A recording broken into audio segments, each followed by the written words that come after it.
Charles V was the kind of ruler who could inherit half the planet before learning how to sign his own name properly. The man crowned not by fate, but by logistics, bureaucracy, dynastic accidents, and the world's most dangerous family tradition. Habsburg intermarriage, born in 1500 to a mother who was mentally collapsing and a father who died young. Charles entered life surrounded by scheming courtiers, political calculations, and enough titles to crush a mule.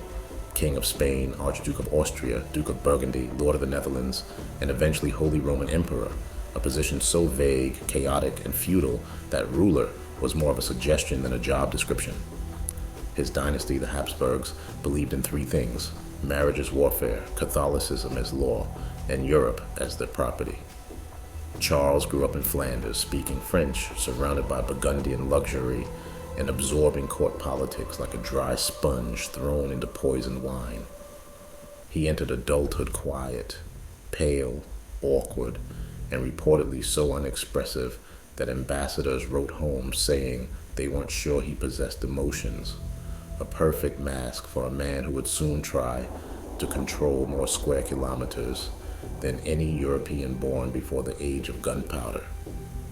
At 16, he inherited Spain, not just Castile and Aragon, but Naples, Sicily, Sardinia, the Americas, and all the impossible responsibilities that came with them. Spain hated him instantly. He didn't speak Spanish, barely understood the culture, and arrived with Flemish advisors who behaved like they owned the place. Revolts followed. The comuneros rose up. The nobles whispered rebellion, and Charles did what future kings would learn to copy.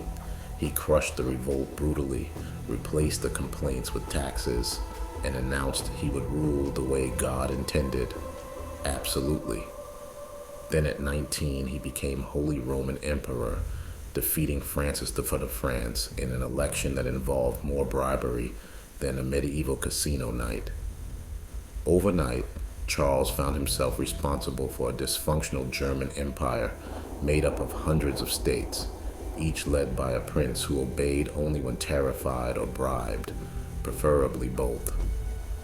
Charles's dream was to be a new Constantine, a unifier of Christendom, the last emperor of a pre-modern world, the man who would forge Catholic unity and lead a global empire blessed by God. History, however, responded, "Good luck with that." His first crisis, Luther. Martin Luther, the monk who stapled Europe's nerves to a church door, challenged Rome right as Charles needed unity. So Charles summoned Luther to the Diet of Worms, expecting a frightened monk begging forgiveness. Instead, he got a theological bomb armed with charisma. Luther refused to recant, declaring he would stand by conscience unless proven wrong by scripture or reason. Ironic, since reason was disappearing from Europe as fast as Charles's patience. Charles banned Luther, banned his books, banned his supporters, and effectively launched the largest religious conflict in German history. Unfortunately for Charles, German princes realized that Protestantism translated into seized church lands for free. Suddenly, half the empire became evangelical overnight, not because they loved scripture, but because they loved property. Then came France. Francis I, Charles's archenemy, equal in ambition but superior in charm, a king who hosted parties when he wasn't declaring war, the kind of rival who fought Charles not for ideology but for spite. They waged war across Italy, Burgundy, Flanders, the Pyrenees. Francis was captured in battle in 1525 and forced to sign the humiliating Treaty of Madrid, swearing to give up claims he had no intention of honoring. He broke the treaty as soon as he was free, a reminder that French kings traditionally treat diplomacy as improv theater. Meanwhile, the Ottoman Empire, led by Suleiman the Magnificent, perhaps the greatest ruler of the age, smashed into Europe like a tidal wave. Suleiman conquered Belgrade, Hungary, Rhodes, almost Vienna. Charles, who wanted to focus on religion in France, now had to confront a superpower stretching from the Middle East to Budapest. He fought in the Mediterranean, the Balkans, North Africa, and the seas of Italy. Fronts so numerous even modern generals get headaches reading about them.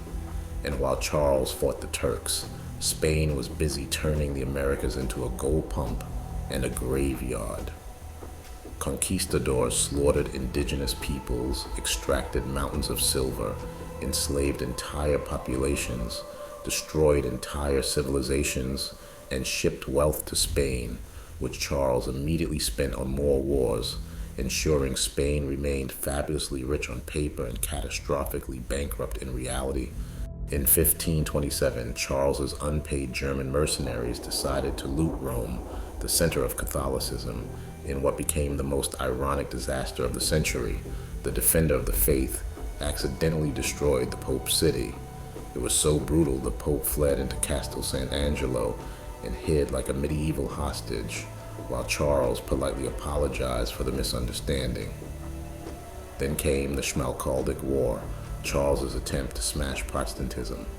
He won the initial battles, defeated the princes, and forced them to submit in the Augsburg Interim, an attempt to glue the empire back together with temporary doctrine.